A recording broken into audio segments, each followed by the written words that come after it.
મહાપૂજા પછી આપણે એક શતાબ્દી નિમિત્તે એક મિટિંગ રાખી છે મંદિરે, ભાઈઓ અને બહેનો બેની સાથે મિટિંગ રાખી છે. અને એમાં આપણે બેઝિકલી અત્યાર સુધીના જે ડેવલપમેન્ટ થયા છે, જે પ્રોગ્રામ નક્કી થયો છે એ બધા અપડેટ કરીશું. પ્લસ જે ડિપાર્ટમેન્ટ્સના જેમાં સેવાની જરૂરત છે એનું થોડું ડિસ્કશન કરીશું. અને આ બધાને જે ડિપાર્ટમેન્ટ સેવા કરવી હોય, we will take the names. So we want to start organizing that because I think everything is coming up at really fast speed. We want to make sure કે બધા ડિપાર્ટમેન્ટ્સ ઓર્ગેનાઇઝ થઈ ગયા હોય અને volunteers નક્કી થઈ ગયા હોય તો પછી એ ડિપાર્ટમેન્ટ્સ આગળ કામ કરી શકે. So please after Mahapuja we will have lunch, and then we'll have the meeting. So everyone's requested, please be there.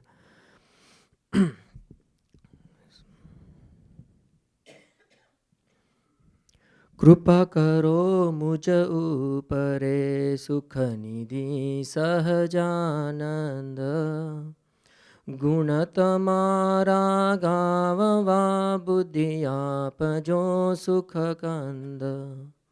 અક્ષર પુરુષોત્તમ જે પૃથ્વી ઉપર પધાર્યા, અનેક જીવ ઉદ્ધારવા મનુષ્ય તન ધારી રહ્યા.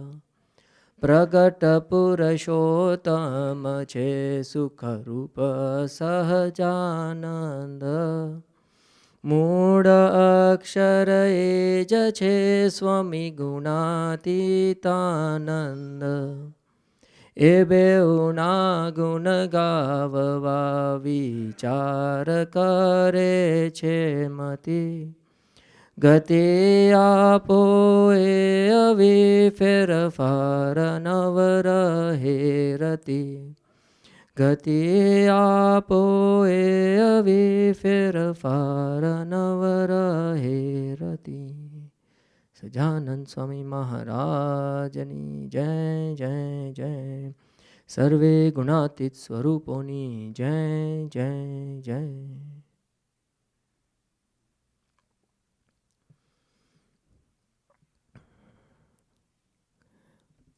1978 કાકાજીનો 60મો પ્રાગટ્ય દિન ઉજવેલો ઇન્ડિયામાં, બોમ્બેમાં. ત્યારે કાકાજીએ એક પુસ્તક, ઇંગ્લિશ પુસ્તકનું રચના કરેલી, ધ રિયલ એસેન્સ ઓફ તંત્ર. આખું ઇંગ્લિશમાં જ આખી બુક હતી. And it's a very amazing book because Kakaji try to contemporary જે ઇસ્ટર્ન ફિલોસોફી ત્યારે જે પ્રેવલન્ટ હતી એનું અને અક્ષર પુરુષોત્તમની આપણી ફિલોસોફીનું જે એક ક્રોસ સેક્શન કરીને એ બુક બહાર પાડેલી. ત્યારે આખું પ્રભુપદનું movement, the West was looking a lot towards East at that time. So from that perspective, Kakaji had written that book. અને એ બુક લખી અને સમયો પતી ગયો, રિલીઝ થઈ, એવરીથિંગ હેપન. અને કાકાજી આપણે હરિધામમાં શાસ્ત્રી સ્વામી છે. શાસ્ત્રી સ્વામીને કાકાજીએ પૂછ્યું કે તમારી બુક વાંચી? તો શાસ્ત્રી સ્વામી કે કાકાજી મને ઇંગ્લિશ શબ્દ એટલે ભેંસ બરાબર, એટલે કાળા અક્ષર બરાબર, કે આપણને ખબર ના પડે એમાં શું છે. તો કાકાજી કેટલા દયાળુ કે કંઈ નહીં રાજા, ચલો તને હું એક સેન્ટેન્સમાં આખું બુકનું રહસ્ય કહી દઉં. અને કાકાજી કીધું કે યથાર્થ મહિમા સમજીને આજ્ઞા પાડવી, ગુણાતીત સત્પુરુષની ભગવાનની યથાર્થ મહિમા સમજીને આજ્ઞા પાડવી, એમાં આખું જે આધ્યાત્મશાસ્ત્ર છે એનું એસેન્સ એ છે. અને we have heard this lot many times કે મહિમા, ગુરુનો મહિમા સમજીને, યથાર્થ મહિમા સમજીને આજ્ઞા પાડવી. અને એમાં મેઇન જે કમ્પોનન્ટ છે એ યથાર્થ છે. ઇવન કાકાજીએ મારા મમ્મીને પણ એમ કીધેલું કે સ્વરૂપનો યથાર્થ મહિમા સમજવો. વચ્ચે ભરતભાઈ પણ વાત કરતા હતા કે યોગીજી મહારાજ તો ભવ્ય સ્વરૂપ, એમનો શાસ્ત્રીજી મહારાજ માટે જે ભાવ હતો એ પણ અનપેરેલલ.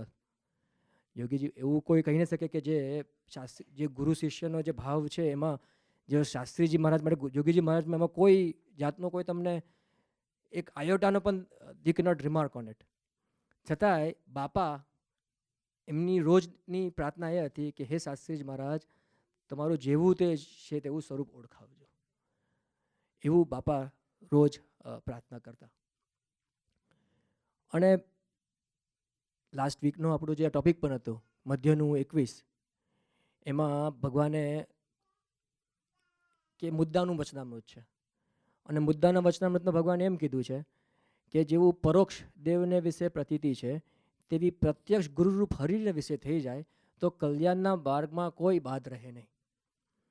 કે ભગવાન એમ પણ કહે છે કે જો કોક એકદમ સદાચાર ધર્મવાળું આચરણ પણ કરતો હોય, he is the most pious person, his life is full of good qualities and of good conduct, છતાં એને આ લોકમાં કીર્તિ મળશે એ છે, પણ મોક્ષ તો ભગવાનને કરતા હરતા માનીને અને જેવા પરોક્ષ દેવને વસે પ્રીતિથી છે એવા પ્રત્યક્ષ ગુરુરૂપ હરિમાં થાય ત્યારે મોક્ષ થાય છે, એવું ભગવાને પણ એ મુદ્દાનું વચનામૃત કહ્યું છે. અને આપણું બધું જ એસેન્સ કહો, that is the essence of understanding, કે ગુરુનો મહિમા યથાર્થ રીતે કેવી રીતના સમજવો. અને એનું બહુ it is simple to grasp but very difficult to attain, in my, at least for someone like me, અને મને એક ભગવાન સ્વામિનારાયણનું જીવન ચરિત્ર વાંચતો હતો, એમાંથી એક મુક્તાનંદ સ્વામી અને બ્રહ્માનંદ સ્વામીનું એક આખ્યાન છે એ યાદ આવ્યું. ગોંડલ જે ગામ છે એની નજીક મેવાસર કરીને નાનું ગામ છે, ત્યાં આગળ મહારાજ શ્રીજી મહારાજ પધાર્યા હતા, અને ત્યાં નદીના કિનારે ઝાડ નીચે મહારાજ બેઠા હતા. ત્યાં સરસ એકદમ environment was very pleasant, very blissful, sweet soothing river noise was going on, અને મહારાજ ત્યાં બેઠા હતા અને ભક્તોને દર્શન આપતા હતા. બપોરનો સમય થયો એટલે ભગવાને કીધું કે જાઓ થોડું થાળની વ્યવસ્થા કરો. અને ત્યાર સુધીમાં એક સંતોનું મંડળનું ગ્રુપ આવે છે, અને સંતોમાં મુક્તાનંદ સ્વામી, બ્રહ્માનંદ સ્વામી અને એમના જે મંડળના સંતો હતા બધા હતા. એ આવ્યા અને મહારાજથી થોડા દૂર, થોડા સામે બેઠા, થોડા ડિસ્ટન્સ પર. એટલે મહારાજ ઊભા થઈને એમની બાજુમાં બેઠા. Bhagwan got up and sat down with Muktanand Swami અને બ્રહ્માનંદ સ્વામી. પછી ભગવાને મુક્તાનંદ સ્વામી બ્રહ્માનંદ સ્વામીને પૂછ્યું કે સત્સંગ કેવો ચાલે છે. સત્સંગ સ્ટેટ ઓફ યુનિયનનું એડ્રેસ આવે, સ્ટેટસ, કે હાઉ ઇઝ સત્સંગ ગોઈંગ ઓન. તો મુક્તાનંદ બ્રહ્માનંદ સ્વામીએ કીધું કે સત્સંગ બહુ સરસ થઈ રહ્યો છે, સર્વ ભક્તોમાં આપના દર્શનની ખૂબ અભિલાષા છે, કે આ જ્યાં જઈએ ત્યાં બધાને એવું ભાવના રહે છે કે ક્યારે શ્રીજી મહારાજના દર્શન થાય, ક્યારે આપણો સત્સંગ મળે, ક્યારે આપણો જોગ મળે. એટલે સત્સંગ સરસ વધી રહ્યો છે. ભગવાન કહે સરસ. ભગવાન કહે છે કે તમારા પર્સનલ સત્સંગ કેવો ચાલે છે, તમારો પોતાનો સત્સંગ કેવો છે. તો બે સંતોએ હાથ જોડીને ભગવાનને કીધું કે અમારો પણ સત્સંગ આપની દયાથી ખૂબ સારી રીતે વધી રહ્યો છે. અચ્છા એમ? ભગવાન કહે એમ? તો એમ કહો કે અમે કોણ છે અને ક્યાંથી આવ્યા છે. તો મુક્તાનંદ સ્વામી અને બ્રહ્માનંદ સ્વામીએ આંખ નીચે તરત કરીને ભગવાનને પ્રાર્થના કરી કે મહારાજ અમે હજુ એવા પાકા સત્સંગી થયા નથી. ત્યારે ભગવાન કહે છે કે આપણા સત્સંગમાં એવા છે પર્વતભાઈ અને ગોરધનભાઈ જેવા, જે તને અવસ્થામાં અમારું ધ્યાન કરે છે અને અમારું ચિંતન કરે છે અને અમારા મહિમાને યથાર્થ રીતે એ જાણે છે અને સમજે છે. અને ઇટ ઇઝ વેરી ઇન્ટરેસ્ટિંગ કે ગ્રહસ્થી, પર્વતભાઈ અને ગોરધનભાઈ બે ગ્રહસ્થી હતા, અને મુક્તાનંદ સ્વામી અને બ્રહ્માનંદ સ્વામી એ હાઈએસ્ટ લેવલ ઓફ પરમહંસસ, અને છતાંય એમને એવું એક દર્શન હજુ રહે છે કે હજુ અમને સ્વરૂપ સમજવામાં અમારે કોઈ કચાશ છે, કે કોઈ ખામી છે, કે કોઈ વિઘ્ન છે, કે કોઈ આવરણ છે. અને અહીંયા આગળ ગોરધનભાઈ અને પર્વતભાઈને એ કોઈ આવરણ છે નહીં, એવું ભગવાન મહારાજ પોતે કહે છે. એટલે મહારાજે એવી વાત કરી, અને બે સંતો તો ઊંચા કલિબરના હતા, એટલે અંધદ્રષ્ટિ કરીને કીધું કે હે મહારાજ, અમારે એવા સત્સંગી થવું હોય તો અમારે શું કરવું જોઈએ. અને અમારે તમારો મહિમા તો સમજવો જ છે, પણ માયાનું જે આવરણ છે એ મહિમા અમને સમજવામાં બાદ રાખે છે. કે there is an envelope of maya, of illusion, of whatever it is, that is actually preventing us from understanding your મહિમા. એટલે ભગવાને તરત એવું એક છટા કરી, ભગવાને પોતાનું એક જે અંગવસ્ત્ર પહેર્યું હતું આમ ખુલ્લું કર્યું અને કહે છે જો હવે કોઈ આવરણ છે, is there any more well, is there any more curtain, is there anything else left? અને ભગવાન કહે છે કે હું અક્ષરધામથી મનુષ્ય રૂપે આવ્યો, તમારા જોડે બોલું છું, હસું છું, તમારી જોડે વાતો કરું છું, એનાથી વધારે હું શું કરું તમારી જોડે? અને આપણે બધાને જ ખબર છે ભગવાને આવીને કેટલાય ઐશ્વર્ય બતાવ્યા, કેટલાય ચમત્કારો કર્યા, છતાંય એક આ મહિમા સમજવામાં એક આવરણ રહી જાય છે. અને બેઉ સંતોએ હાથ જોડીને ભગવાનને કીધું કે મહારાજ આપ કૃપા કરો અને દયા કરો કે એવું અમને મહિમા સમજાય. અને મહારાજ વાત કરે છે કે આપણે પોતાની જાતને આત્મા સમજવું, કે અને અમે જે આવ્યા છે એ પુરુષોત્તમ પરબ્રહ્મ નારાયણ છે અને અમારી સાથે અમારા મૂળ અક્ષર આવ્યા છે અને અમે પણ દિવ્ય, અમારા ભક્તોને પણ સૌ દિવ્ય માનો. એ રીતે ભગવાન એમને સરસ એવી કથા વાર્તા કરે છે અને વાત કરે છે. But there was just a story.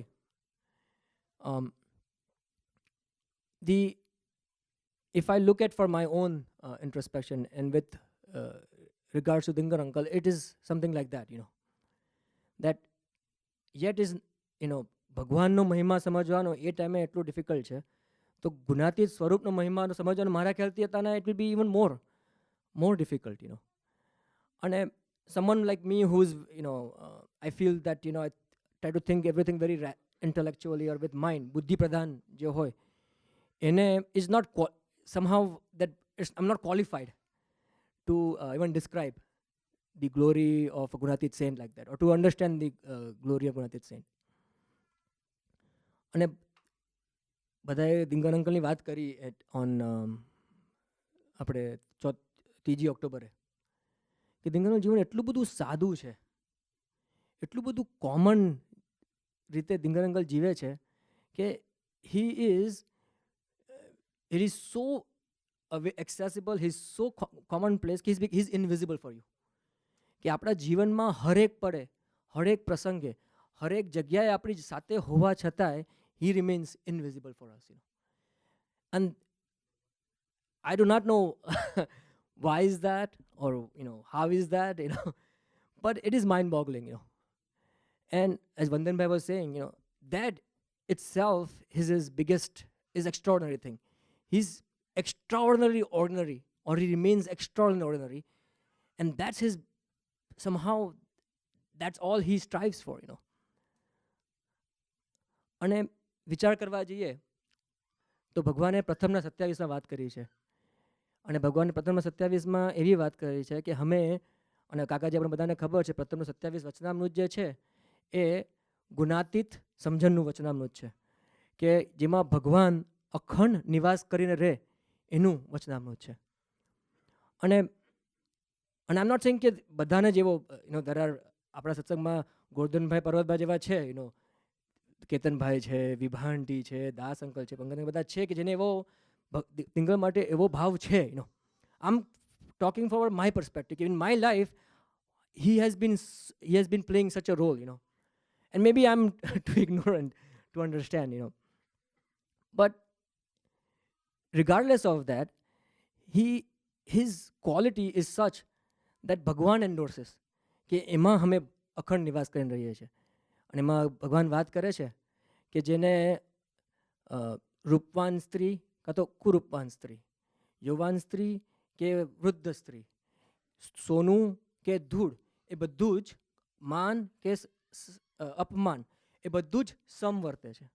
અને I think at least we can say from our experience with Dingar uncle કે દિંગર અંકલને આ વસ્તુ તો 100% એવી રીતે છે. He has no he has કોઈ રીતનું ડિસ્ટિંક્શન, કોઈ રીતનો બાર કે કોઈને તો એફેક્શન અટેચમેન્ટ છે જ નહીં. અને ભગવાન બીજું એવું કહે છે કે એવો જે ભક્ત જે છતાંય એવી સ્થિતિએ પામેલો છે, છતાંય બીજા આગળ એકદમ ન્યૂન તરીકે સમર્થ તથા ઝરણા, એવો ભગવાન એક શબ્દ વાપરે છે, છતાંય એવી સ્થિતિએ રહ્યા છતાંય એ સામાન્યમાં સામાન્ય સત્સંગી હોય એની સામે ન્યૂન તરીકે વર્તે છે. આપણી સામે અહીંયા આગળ વિજય સ્વામી આવ્યા અને વિજય સ્વામી ડીડ અ ગ્રેટ જોબ, સરસ સેવા કરી, પણ દિંગર અંકલ એમને વિજય સ્વામી મહારાજ આપણે ખાલી વિજય સ્વામી કહીએ એનો, પણ વિજય સ્વામી મહારાજ કરીને એમની જય બોલાવે છે. એટલે આમ જોવા જાય તો વિજય સ્વામીની અને તો સુરત કરતાં પણ નાના છે એજ પ્રમાણે. અને I am not saying about age, of course he has very learned, he has lot of wisdom and all of that, but Dhingar uncle he still keeps himself as nothing in front of him. અને એ વિજય સ્વામીને પણ ખૂબ touch કરી ગયું કે હમણાં જેવા વ્યક્તિ મેં કોઈ દિવસ જીવનમાં જોયા નથી. અને that's a સ્ક્રિપ્ચરલ reference now.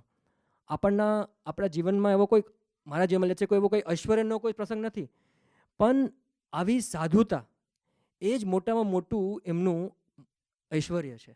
His saintliness is his biggest extraordinary quality, and that endorses from Bhagwan's Paschramut perspective કે એમાં ભગવાન અખંડ નિવાસ કરીને રહે છે. તો આજે દિંગર અંકલ એનો ખાસ આપણા પ્રાગટ્યને એવી પ્રાર્થના છે, જ્યારે અમે તમારું એવું મહિમા સમજીશું ત્યારે અમારા જીવનમાં એવી તૃપ્તિ, એવા જીવનમાં એવો આનંદ, એમાં જીવનમાં એવી કોઈ જાતની કલ્પના એ ટળી જશે. તો આપને એવું પ્રાર્થના દિંગર અંકલ, અને રોજ એવી પ્રાર્થના અને નિત્ય એવી પ્રાર્થના કે આપનું જેવું છે એવું સ્વરૂપ અમને ઓળખાવજો દયાળુ, અને આપના ગમતામાં સહેજે સહેજે વર્તાવજો. એ જ પ્રાર્થના. સજાનંદ સ્વામી મહારાજની જય.